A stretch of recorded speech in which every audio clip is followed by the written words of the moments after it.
लखनऊ का शहर, साल 2003। एक जवान औरत मधुमिता शुक्ला का कत्ल हुआ। मधुमिता एक पोएटेस थी, सपनों से भरी हुई। उसके मर्डर ने सबको हिला के रख दिया। मधुमिता लखीमपुर खीरी से आई थी अपने सपनों को पूरा करने।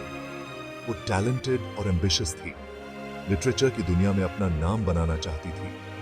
उसे क्या पता था कि उसकी जिंदगी एक पावरफुल पॉलिटिशियन के साथ जुड़ जाएगी। मधुमिता की कहानी सिर्फ उसके मर्डर की नहीं है, ये कहानी है पावर की, पॉलिटिक्स की और समाज के अंधेरे पहलू की। ये कहानी आज भी इंडिया को हॉन्ट करती है। ये है अमरमणि त्रिपाठी, एक पावरफुल पॉलिटिशियन। जो चाहता था वो उसे मिलता था। वो उत्तर प्रदेश गवर्नमेंट में मिनिस्टर थे। उनका इन्फ्लुएंस बहुत ज्यादा था। मधुमिता और अमरमणि की रास्ते लखनऊ में मिले। मधुमिता जवान थी, अमरमणि चैरिज्मेटिक और पावरफुल थे। उनका रिश्ता शुरू हुआ। यह रिश्ता सीक्रेसी में था। पॉलिटिकल सर्कल्स में उनके अफेयर की विस्पर्स होने लगी। कुछ लोग कहते हैं कि मधुमिता प्यार में थी, कुछ का मानना है कि वो एक डेंजरस गेम में फंस गई थी। सच इस कहानी की तरह रहस्य बना हुआ है। 9 मई 2003 ये दिन क्राइम के इतिहास में दर्ज हो गया। खबर आग की तरह फैल गई। मधुमिता शुक्ला मृत पाई गई। उसे गोली मारी गई थी। लखनऊ में उसका अपार्टमेंट क्राइम सीन बन गया। हर तरफ पैनिक फैल गया। पुलिस पर बहुत प्रेशर था। पीड़िता कोई आम औरत नहीं थी। क्राइम सस्पेक्ट एक पावरफुल पॉलिटिशियन। इस केस में एक हाई प्रोफाइल स्कैंडल की सारी इंग्रेडिएंट्स थी। जांच शुरू हुई। एविडेंस का हर टुकड़ा क्रूशल था। पुलिस को पता था कि देश की नजर उन पर है। मधुमिता को जस्टिस बहुत जरूरी था, लेकिन क्या वो केस को सुलझा पाएंगे? शुरुआती जांच केओस में डूबी हुई थी। क्राइम सीन के साथ छेड़छाड़ की गई थी। एविडेंस से छेड़छाड़ की गई थी। पुलिस पर स्लो और इनएफिशिएंट होने का आरोप लगाया गया था। जांच का नेतृत्व एसएचओ अजय कुमार चतुर्वेदी कर रहे थे। वो एक ईमानदार ऑफिसर थे, सच्चाई का पता लगाने के लिए दृढ़ संकल्पित थे। लेकिन उनका मुकाबला एक बहुत बड़े ओपोनेंट से था। पावर और इन्फ्लुएंस खतरनाक हथियार हो सकते हैं। गवाहों को धमकाया गया, एविडेंस गायब हो गया। जांच को हर मोड़ पर रोका जा रहा था। यह साफ था कि यह कोई आम मर्डर नहीं था। यह एक कंस्पिरेसी थी, एक कवर अप। दबाव बढ़ाने पर केस सीआईडी को ट्रांसफर कर दिया गया। इन्वेस्टिगेटर्स की टीम ज्यादा एक्सपीरियंस थी। वो दोषियों को सजा दिलाने के लिए दृढ़ थे, लेकिन चुनौतियां बहुत बड़ी थीं। सीआईडी ने पजल को जोड़ना शुरू किया। उन्होंने डिसीट, झूठ और मैनिपुलेशन का जाल उजागर किया। अमरमणि त्रिपाठी का नाम बार बार सामने आ रहा था, लेकिन कॉन्क्रीट एविडेंस नहीं मिल रहा था। जांच ने एक ड्रामेटिक मोड़ तब लिया जब एक की विटनेस आगे आया। उसके पास इंफॉर्मेशन थी जो केस को पूरी तरह से उजागर कर सकती थी, लेकिन वो बोलने से बहुत डरता था। उसकी जान को खतरा था। मधुमिता शुक्ला मर्डर केस ने देश को जकड़ लिया था। यह एक ऐसा मामला था जिसने हर किसी का ध्यान खींचा और पूरे देश में सनसनी फैला दी। जनता जस्टिस की मांग कर रही थी। लोग सड़कों पर उतर आए थे, न्याय के लिए आवाज उठा रहे थे और सरकार से त्वरित कार्रवाई की मांग कर रहे थे। अथॉरिटीज पर जल्दी और सख्ती से कार्रवाई करने का दबाव था। पुलिस और प्रशासन पर जनता का भारी दबाव था कि वे इस मामले को जल्द से जल्द सुलझाएं।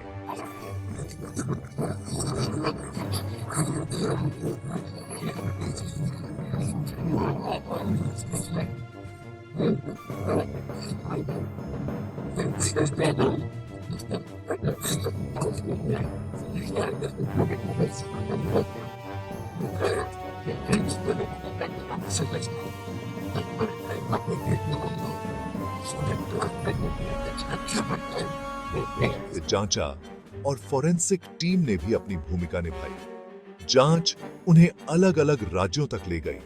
सीबीआई की टीम ने कई राज्यों में जाकर सबूत इकट्ठा किए और गवाहों से पूछताछ की।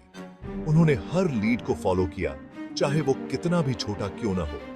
हर छोटी से छोटी जानकारी को भी नजरअंदाज नहीं किया गया। सीबीआई को पता चला कि मर्डर के समय मधुमिता प्रेग्नेंट थी। यह जानकारी जांच के लिए बेहद महत्वपूर्ण साबित हुई। ये केस में एक टर्निंग पॉइंट था। इस खुलासे ने जांच की दिशा को पूरी तरह से बदल दिया।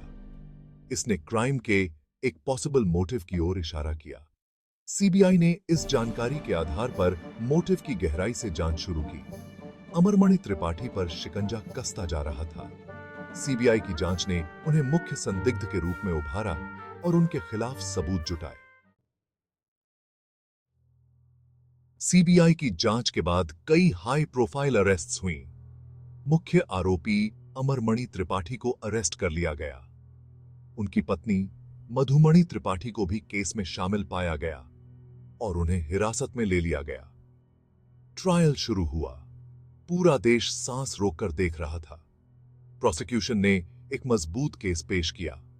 उनके पास चश्मदीद गवाहों के बयान, फोरेंसिक एविडेंस और एक मोटिव था। लेकिन डिफेंस भी उतना ही डिटरमिन्ड था। ट्रायल लंबा और कठिन था। डिफेंस ने कार्यवाही में देरी करने के लिए हर संभव कोशिश की। गवाह हॉस्टाइल हो गए, एविडेंस गायब हो गया, लेकिन जज अपने फैसले पर अडिग रहे। जस्टिस मिलेगा। ट्रायल को देहरादून शिफ्ट कर दिया गया। यह एक महत्वपूर्ण डेवलपमेंट था। इसे प्रोसिक्यूशन के लिए एक सेटबैक के रूप में देखा गया। देहरादून अमरमणि त्रिपाठी का जीआरएच था। उनका इन्फ्लुएंस स्पष्ट था। वेन्यू बदलने के बावजूद ट्रायल जारी रहा, लेकिन पॉलिटिक्स का साया मंडराता रहा। अमरमणि त्रिपाठी जेल में रहते हुए भी एक पावरफुल आदमी थे। उनके अभी भी वफादार सपोर्टर थे। ट्रायल एक मीडिया सर्कस बन गया। हर मोड़ के बारे में बहुत ज्यादा डिटेल में रिपोर्ट किया गया। जनता बांट गई थी। कुछ का मानना था कि अमरमणि दोषी हैं। दूसरों को लगा कि उन्हें फंसाया जा रहा है। सालों तक कानूनी लड़ाई के बाद आखिरकार वर्डिक्ट सुनाया गया। यह एक लंबी और थकाऊ प्रक्रिया थी, जिसमें कई गवाहों के बयान और सबूतों की जांच की गई। अमरमणि त्रिपाठी और उनकी पत्नी मधुमणि को दोषी पाया गया। यह फैसला कई लोगों के लिए एक राहत की सांस लेकर आया, जिन्होंने न्याय की उम्मीद नहीं छोड़ी थी। उन्हें आजीवन कारावास की सजा सुनाई गई। यह सजा उनके द्वारा किए गए अपराध की गंभीरता को दर्शाती है। ऐसा लग रहा था कि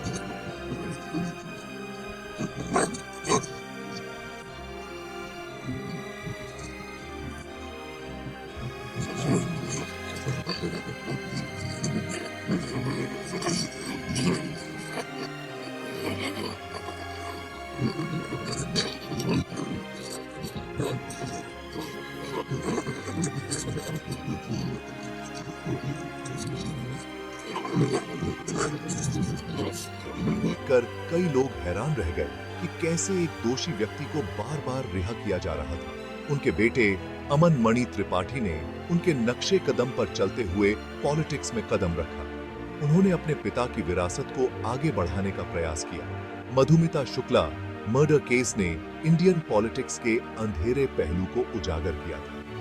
इस मामले ने दिखाया कि कैसे राजनीति और अपराध का गहरा संबंध हो सकता है। इससे पता चला कि कैसे पावर, पैसे और इन्फ्लुएंस का इस्तेमाल जस्टिस को दबाने के लिए किया जा सकता है। यह एक चिंताजनक सच्चाई है जो हमारे समाज को प्रभावित करती है। यह केस आज भी इंडिया को हॉन्ट करता है। यह एक ऐसा मामला है जो हमें सोचने पर मजबूर करता है कि क्या सच में जस्टिस सर्व्ड हुई या denied. Madhumita Shukla murder case ने इंडियन सोसाइटी को हिलाकर रख दिया था। इस घटना ने पूरे देश को झकझोर कर रख दिया और लोगों के दिलों में गहरी छाप छोड़ी। ये पावर के सामने आम नागरिकों की वल्नरेबिलिटी की याद दिलाता है। इसने हमें यह सोचने पर मजबूर कर दिया कि हम कितने असुरक्षित हैं और हमारे अधिकार कितने कमजोर हैं। इस केस ने पॉलिटिक्स, और क्राइम के बीच के नेक्सस पर बहस छेड़ दी। इसने यह सवाल उठाया कि क्या हमारे नेता वास्तव में हमारे हितों की रक्षा कर रहे हैं या अपने स्वार्थ के लिए काम कर रहे हैं। इस केस ने इंडिया में महिलाओं की दुर्दशा को भी उजागर किया, महिलाओं के खिलाफ हो रहे अत्याचार और उनके संघर्ष को सामने लाया। मधुमिता का मर्डर महिलाओं के खिलाफ हिंसा का एक क्रूर उदाहरण था। यह घटना महिलाओं के खिलाफ हो रही हिंसा की भयावहता को दर्शाती है। इसने महिलाओं की ज्यादा सुरक्षा और एम्पावरमेंट की जरूरत को रेखांकित किया। यह घटना एक चेतावनी थी कि महिलाओं की सुरक्षा को प्राथमिकता दी जानी चाहिए। मधुमिता शुक्ला मर्डर केस भारत के इतिहास का एक काला अध्याय है। यह घटना हमारे समाज की कमजोरियों और न्याय प्रणाली की खामियों को उजागर करती है। ये एक ऐसी कहानी है जो आज भी गूंजती है। इस घटना की यादें आज भी लोगों के दिलों में ताजा हैं और हमें सोचने पर मजबूर करती हैं। ये एक याद दिलाता है कि जस्टिस में देरी जस्टिस से इनकार है।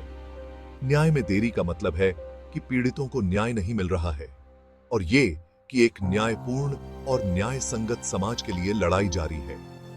हमें एक ऐसे समाज के लिए संघर्ष करना होगा जहां हर किसी को न्याय मिले और कोई भी अन्याय का शिकार न हो।